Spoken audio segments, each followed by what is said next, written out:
The elevator pitch of you and what you do. Like, what would you say if I turned to you and I was like, oh, my name's Chawan and I run an occult channel. It's called Witches and Wine. And I say, I'm Cyndi. I write and teach better living through witchcraft. Better living through. I love that because it's usually better living through science. Better things for better living through chemistry for the finer world we want. Right?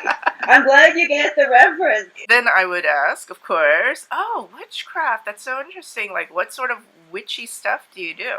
I do a lot of energy work and work with different spirits, including plant spirits and animal spirits. The spirits of place are very important to me.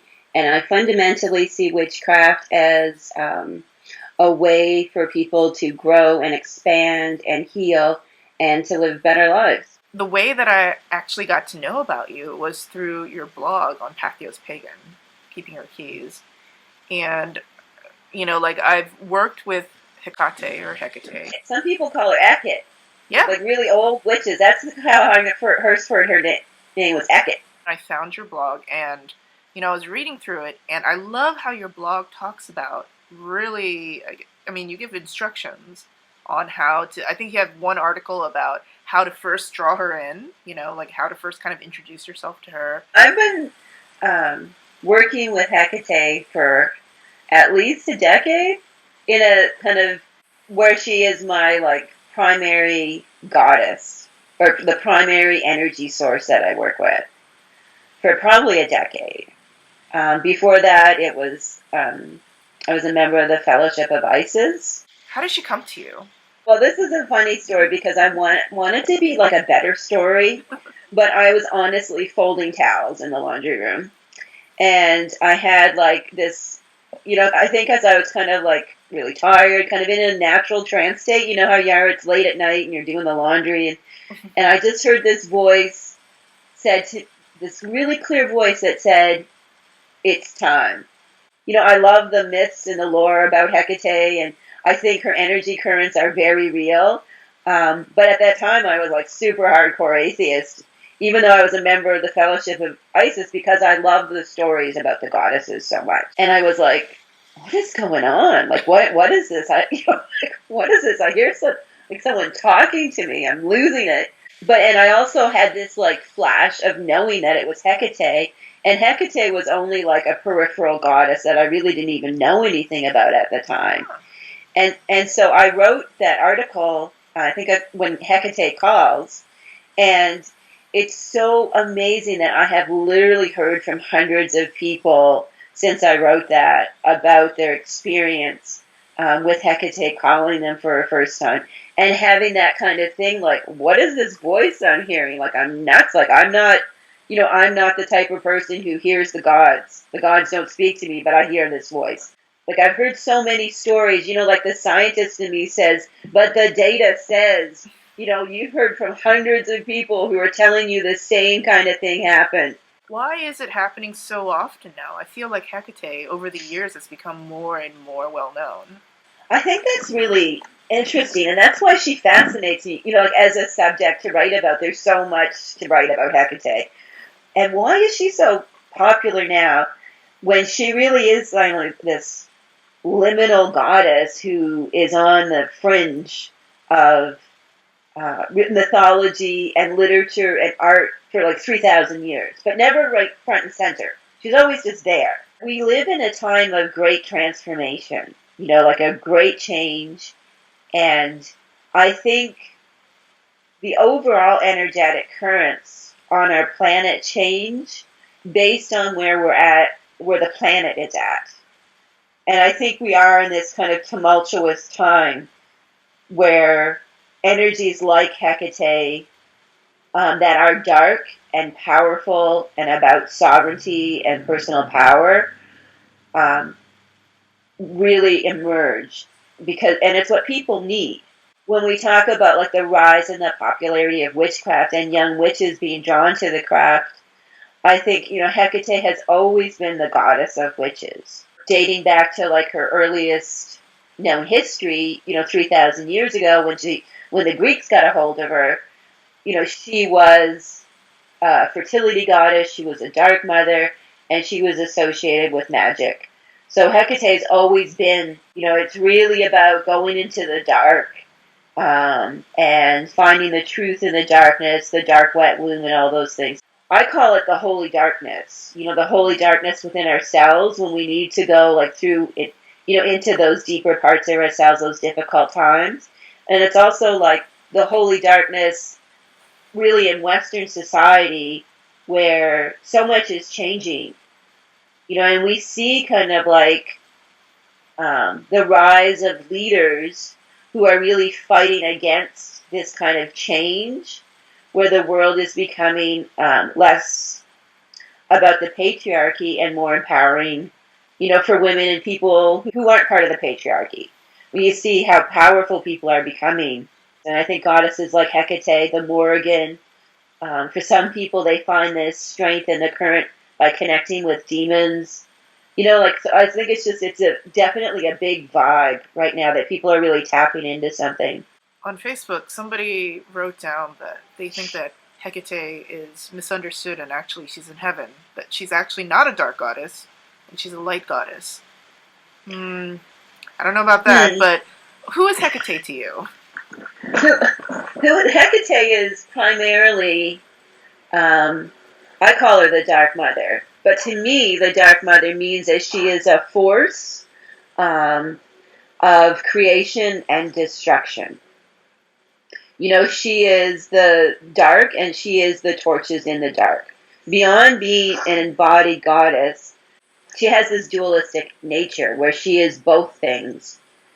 I know there is like the vibe where, Hecate is like a light goddess, but I think people are misconstruing when people like myself and the new year, I'm going to write a little bit about this. Hecate is also referred to by some early philosophers as the anima mundi, or the world soul, or savior. Uh-huh. And I think with our 21st century lens, people think the word savior has something to do with angels and lightness.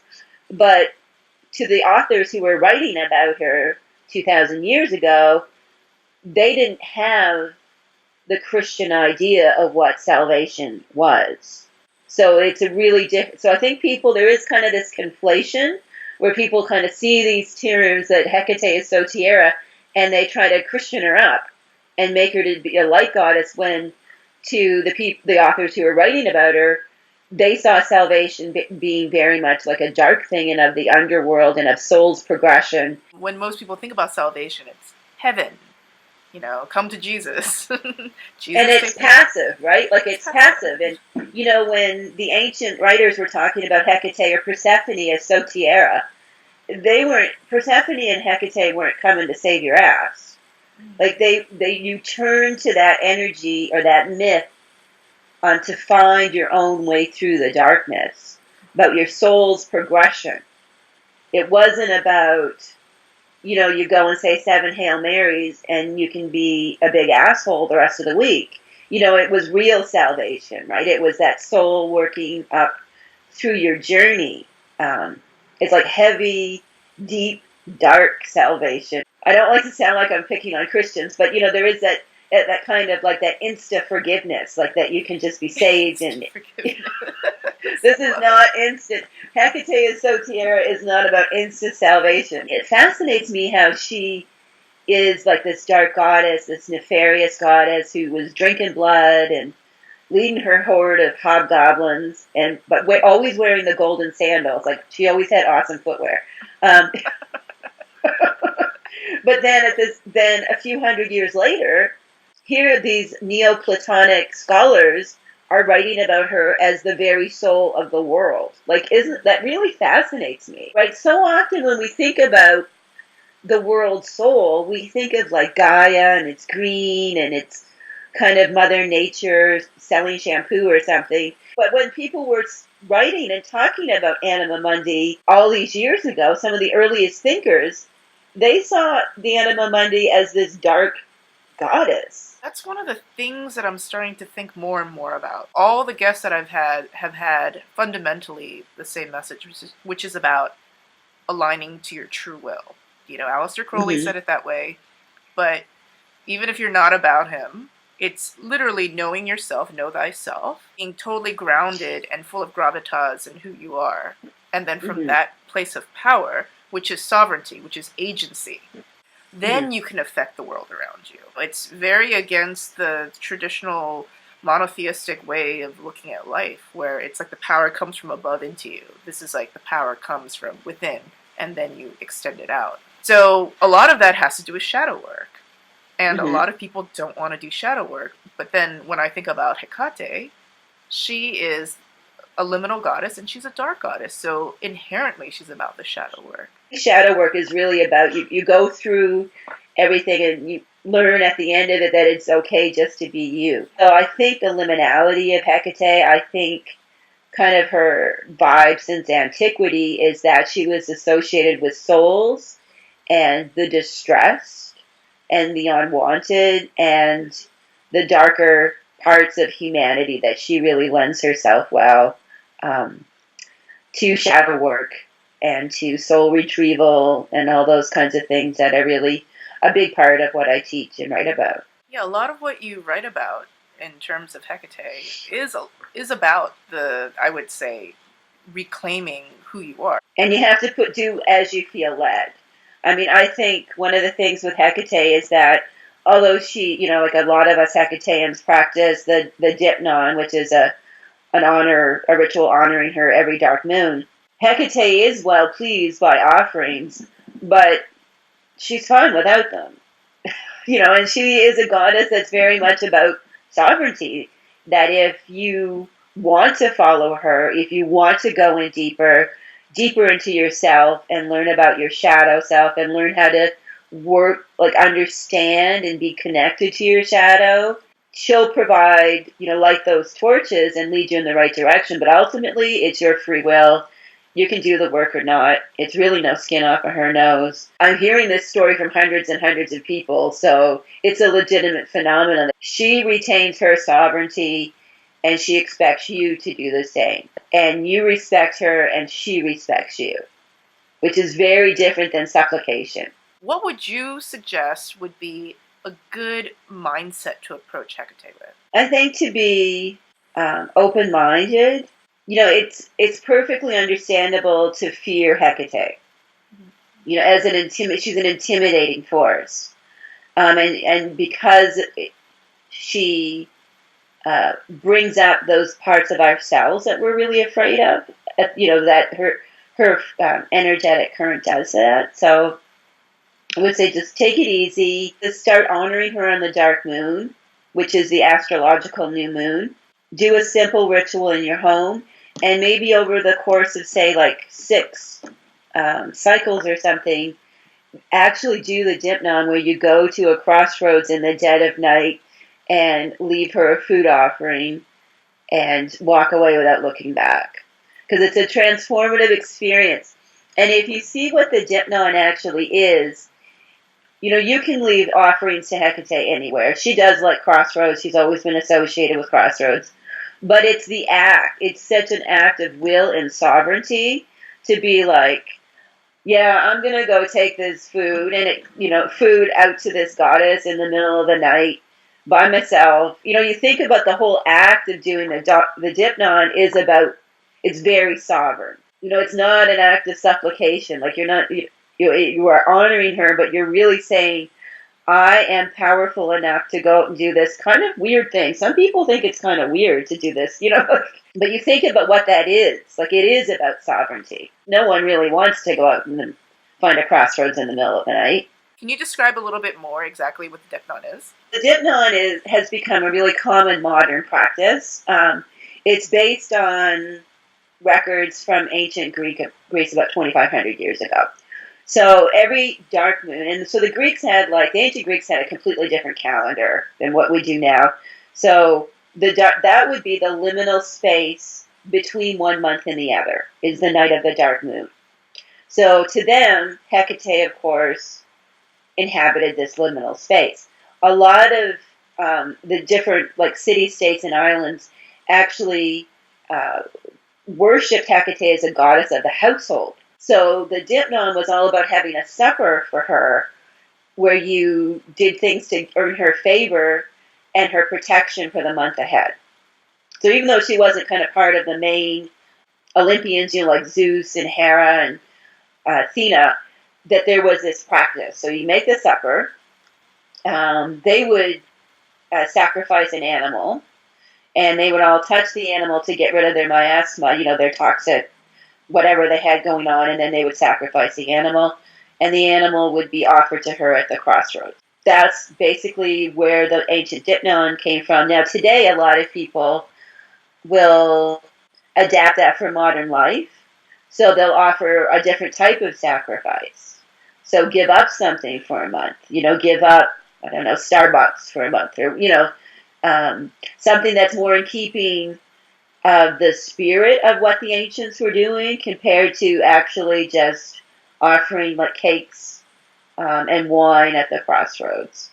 But it's all about making this journey of detoxifying yourself and seeking Hecate's protection and honoring her. And it's often done at a crossroads, which can be a literal 3-way crossroads, 4-way crossroads, or the juncture of land, sea, and sky, because she presides over, she has dominion over land, sea, and sky, according to one of the ancient writers. So that's also a crossroads. It's a liminal space that you go to, and in this liminal space, you're offering whatever it is that you're going to offer to Hekate, and then you have to walk away without looking back. Why is that important? So Hekate was both feared and revered by the ancients. The idea was that her or her horde, and sometimes her horde was hobgoblins, sometimes her horde were really scary dogs, and sometimes her horde were the restless dead.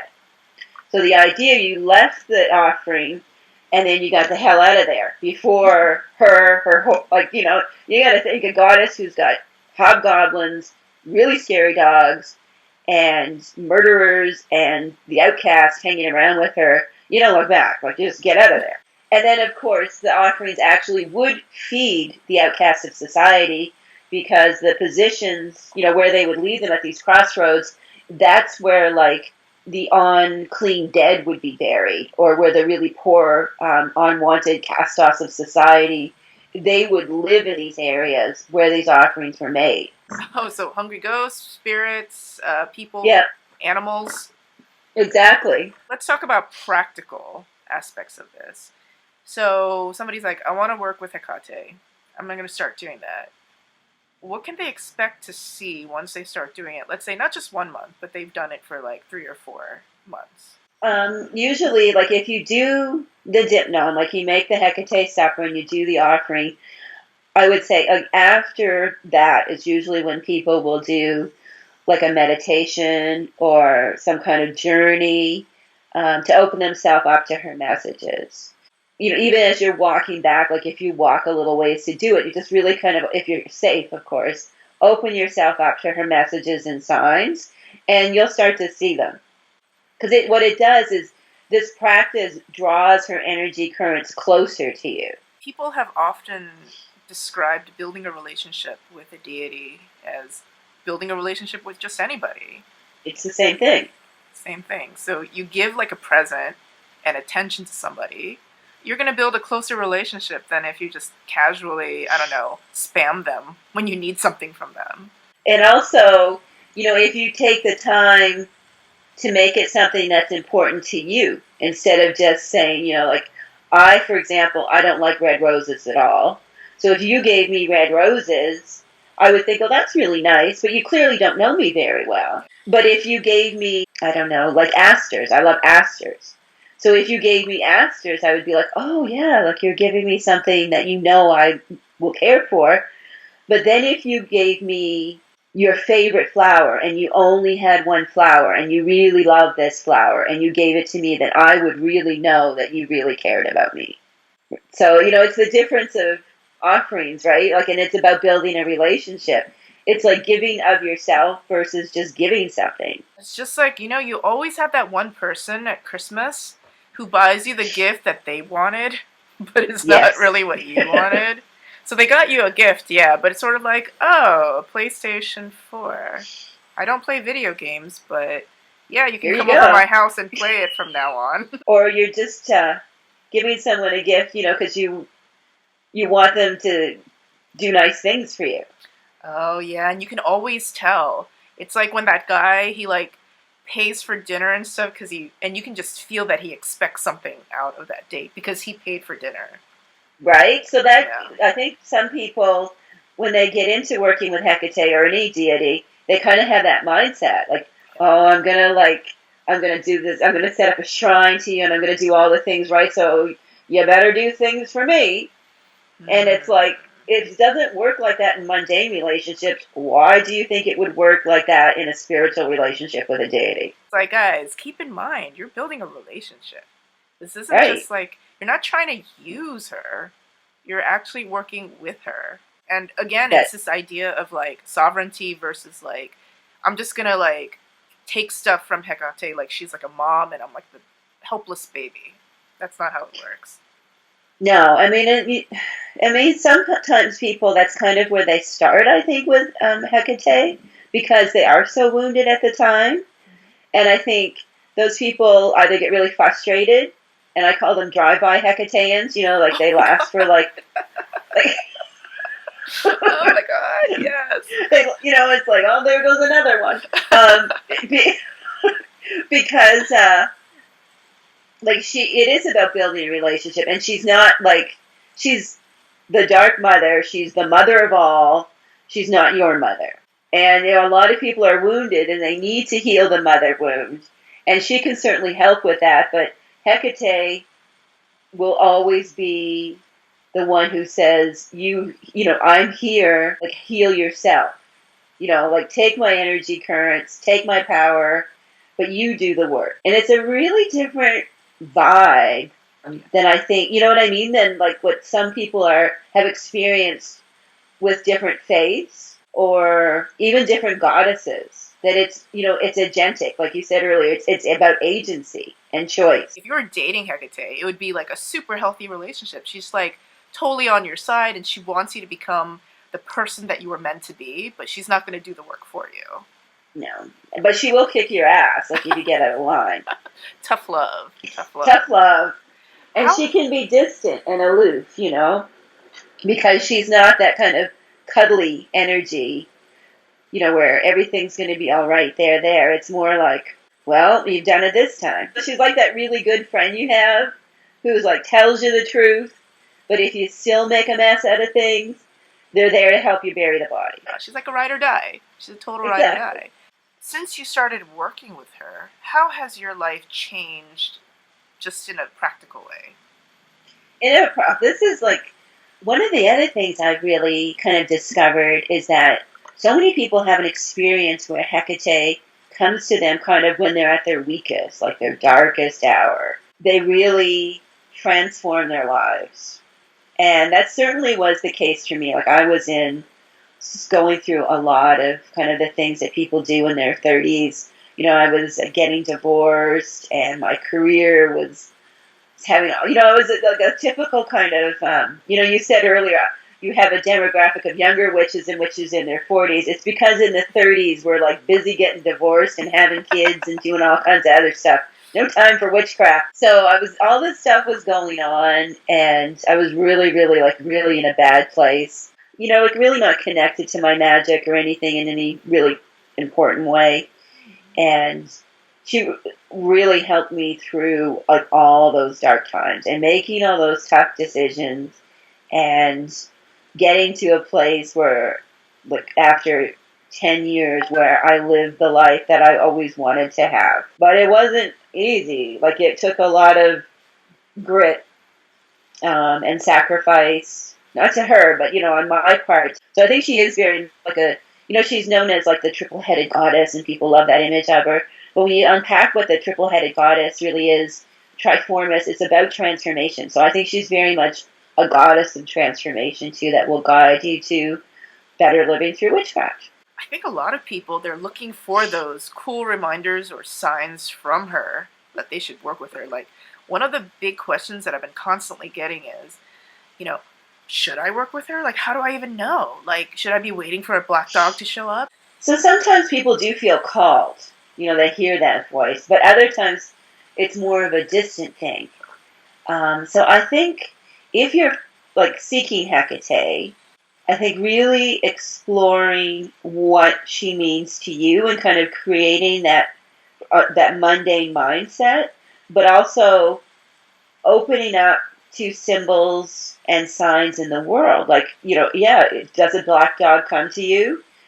Is it a key that you see where it doesn't, the key shouldn't be there? Is it like a whisper, or you think you see something out of the corner of your eye? There's so many different ways that she can present to you that it's really, up to the individual to kind of perceive it. It's like, just what do you know? There's the, what do you think? Like, well, I could be wrong, or it could be this. But then it's like, what do you know? Like, do you believe that key was a sign from her? And then that's what really matters. You make a choice, and you can choose to believe or not to believe. It becomes a lot easier when you choose, well, this is what makes sense to me, and I'm just going to carry on, because this makes me happy and resonates with my soul. So a lot of people, after I wrote my article about being an atheist witch, they reached out to me and they were just like, I'm also an atheist witch. So there's a huge contingent of atheist witches. Oh, yeah. It's not an anomaly, and it's not an oxymoron. You can be an atheist and a witch. But you're dealing with things that you can't prove, and dealing with things that go against what the atheist mind says is, first of all, real, and second of all, probable or possible. Yeah.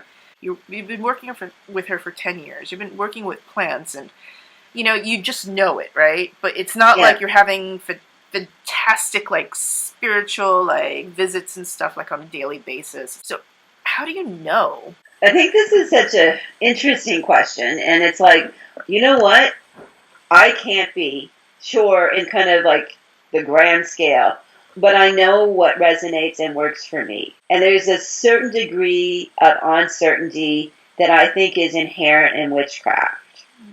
That you do need to just take that step and say, this probably isn't even probable, but for whatever reason, it speaks to my soul, so I'm going to pursue it. So even if my rational mind over here says this is ludicrous, something deeper and more ancient in me, it says, no, this is the way to do things. I teach an entire course that has no deities in it. And completely you can be an atheist. It's all about plant magic. You have to believe in spirits, plant spirits and animal spirits. But you don't even have to believe in embodied spirits. I think you're so right about the atheist vibe out there. And there's also, you can have a relationship with a goddess like Hekate and not see her as an embodied goddess. See her as this spirit of how she comes to you, that archetypal spirit. See her as this spirit that's been written about for 3,000 years. That, has so much energy to it. Because, you don't have to believe that she's an embodied goddess. You can believe that she's a current, and all of this energy that's been devoted to her over centuries and how you perceive her, to me, that's enough. How can you be an atheist? How can you be anything like that if you are talking about spirits? You're talking about fantasy. You're talking about fairies in the sky. And so there's that really tough but inherently magical space, because it is a liminal space that atheist witches are in. Because you're not one or the other. You're literally kind of suspended in between. I'm so curious to know, what happens when you do have doubt? Is it okay to have doubt? Oh, I think doubt is like a witch's best friend. If you are 100% confident, I don't think there's any room in witchcraft for just blind faith. And I don't mean self-doubt. I mean analysis, critical thinking about what you're doing. I think that's a really beautiful part of witchcraft that's well practiced. Because you think about Christianity, it's all about blind faith. You just are supposed to believe.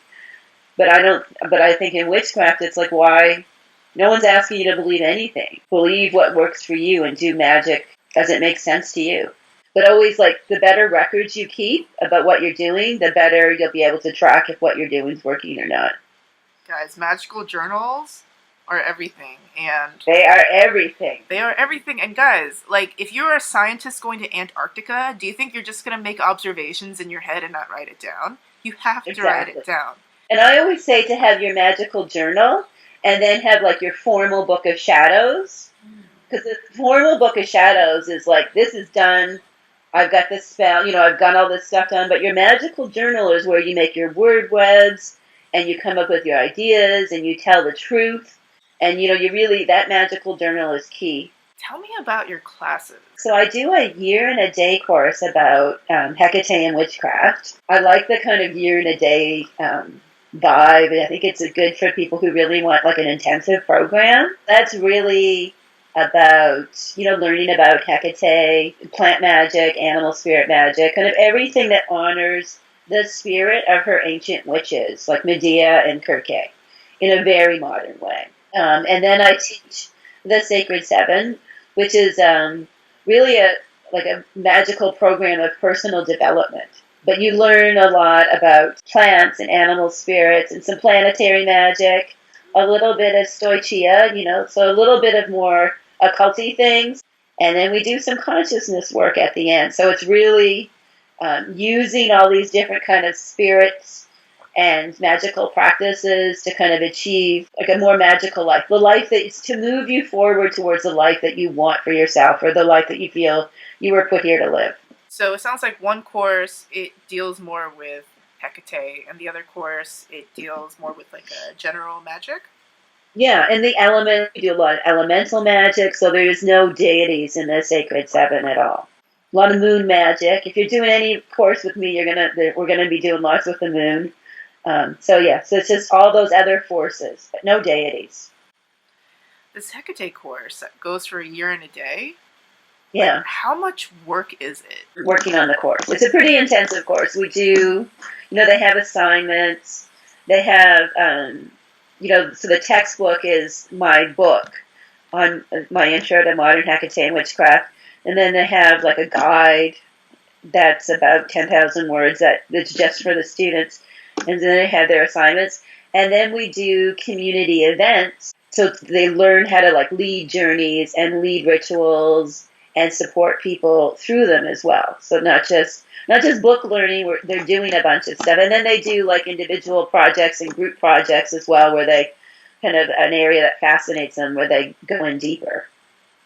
So it's a real program, it's amazing, and I have like the most amazing students. So it's lots of fun. It's a real witchcraft course, and when you're done, you can go through a formal initiation process if you'd like with me. Or you can do self-initiation. I'm all about choice, right? So we can do it this way or we'll do it this way. It's just from my experience working with Hekate, she's not this sort of like me and only me. She's not jealous. She's not possessive. She, again, is all about you being your sovereign self and having agency. And so no matter who else you're working with, or if you're an atheist or you don't do any sort of magic, it doesn't matter. Like, she is willing to work with you if you are willing to put in the work with her as well. It's not like you have to choose her and that's it. Oh, no. That would be beneath her to be like that. She wouldn't be that petty. Exactly. Suit yourself. Like, it's no skin off her nose, right? Like, if you have another god, she'll still be just fine. I'm like Hekate in that I make the students do all the work. I'm here as a guide and a support, but it's up to students to do the work. I want to hear your experience with the work, but I'm not here to hold your hand and make sure that you follow steps 1 through 7. If you can't follow, steps 1 through 7 on your own, then what am I going to do? Like, really? Also, like, vetting applications really carefully and not admitting people into the course that might not be suited for this. And that's not a judgment against them. It's a very specific type of course where there is a lot of agency and free will about what people do as well. I always say I'm not anybody's high priestess, right? I don't want to be your high priestess, but I'm happy to be your teacher and your mentor. Again, like, this course is based upon the book that you wrote. So yeah, based on your budget, you can get the book, read it, and by the time this video comes out, you'll still have a couple of months to decide if you want to take the course. And I designed the book that way. The book is a standalone course. So if that's where you're at, then just the book will work great for you. But if you want that really immersive experience, and I also offer scholarships. Like I always, if someone comes to me and they're 100% sincere, I have a scholarship process where they write an essay, and I won't turn away someone who is ready for the work and who is sincere. I am a committed herbalist, so I use a lot of plant spirit magic, but other people use different spirits, but you don't need gods or goddesses either. I mean, people are sometimes surprised when I say that, when I spend so much time writing about Hekate. Every witch started taking, say, 20 oak leaves a year. The oak trees would grow better and they would be more hardy, because no one's really taking care of them. They're just sitting there. And, plants need to be pruned or deadheaded, where you remove the buds, and that way it encourages them to grow.